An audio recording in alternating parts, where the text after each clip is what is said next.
Hai, Assalamualaikum. Oke, kali ini aku mau nge-share ke teman-teman gimana sih caranya untuk menjadi pendengar yang baik. Karena setiap individu, setiap orang itu ketika dia menghadapi satu masalah, pasti dia memerlukan orang lain untuk mendengarkan cerita dia, untuk mendengarkan permasalahan yang sedang dia hadapi. Jadi yang pertama yang harus kita ketahui adalah kita harus tahu nih tipe dari lawan bicara kita, tipe dari orang yang ingin kita dengarkan ceritanya. Karena ada tipe orang yang dia cuman sekedar menginginkan orang lain untuk mendengarkan ceritanya aja. Dia nggak butuh feedback, dia nggak butuh saran, dia nggak butuh solusi gitu. Dia cuman menginginkan orang tuh mendengarkan cerita dia. Dia ingin meluahkan semua hal yang sedang berkecamuk dalam dirinya. Tapi ada juga tipe orang yang dia membutuhkan pendengar itu karena dia menginginkan solusi, menginginkan nasihat, menginginkan feedback, pokoknya feedback dari orang lain. Makanya dia membutuhkan orang untuk mendengarkan ceritanya gitu. Jadi kita harus kenali dulu. Ketika kita sudah tahu bagaimana tipe orang yang kita dengarkan ceritanya itu, jadi kita bisa mengeluarkan respon sesuai dengan yang dia inginkan gitu. Lalu untuk yang selanjutnya yang harus kita lakukan adalah no judgment. Jadi jangan menghakimi orang yang bercerita ke kita. Coba aja kita tarik ke diri kita ketika kita punya masalah, terus kita cerita ke orang, kita pingin supaya suasana hati kita menjadi lebih baik gitu kan, atau menemukan jalan keluar, tapi orang ngejudge kita, menghakimi kita.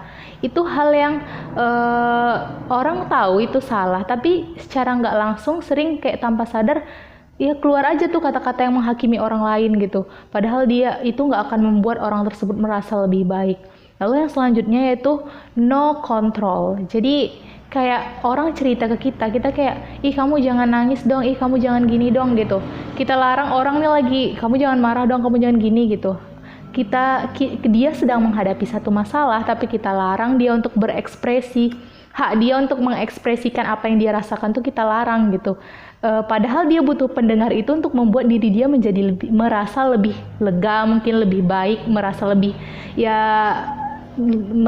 ringan dari yang dia rasakan sebelum dia mencurahkan apa yang sedang dirasakan ke orang lain gitu. Jadi kita nggak perlu ngontrol dia, ya biarin aja dia berekspresi. Tugas kita tuh cuman kayak dengerin, kalau dia butuh respon kita kasih, kalau dia butuh solusi kita kasih solusi gitu.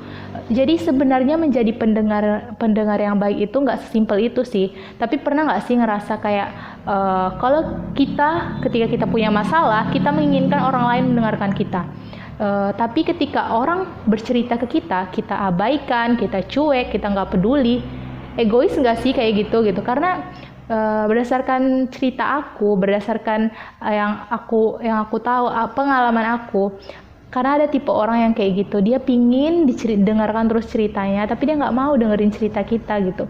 Ya coba aja tarik ke diri kita ketika kita mengalami hal tersebut gitu. Jadi nggak ada salahnya, walaupun ya aku nggak bisa lo ngasih saran ke orang lain, ya aku nggak bisa lo ngasih solusi ke orang lain gitu. Dari situlah kita belajar, ketika kita ingin didengarkan, kita juga harus mendengarkan orang lain dari hal-hal yang ya mungkin dari sini kita bisa mengetahui gimana sih yang orang lain rasakan. Kalau misalnya orang cerita kita nggak dengerin gitu kan. Jadi itu sih beberapa tips supaya kita bisa menjadi pendengar yang baik. Karena saling membantu, karena kita juga punya masalah, kita juga butuh orang lain gitu. Jadi bisa kita belajar untuk menjadi orang yang lebih baik lagi, karena menjadi pendengar yang baik itu menjadi support system bagi orang lain itu juga butuh gitu. Dan kita juga membutuhkan hal tersebut. Oke, mudah-mudahan bermanfaat.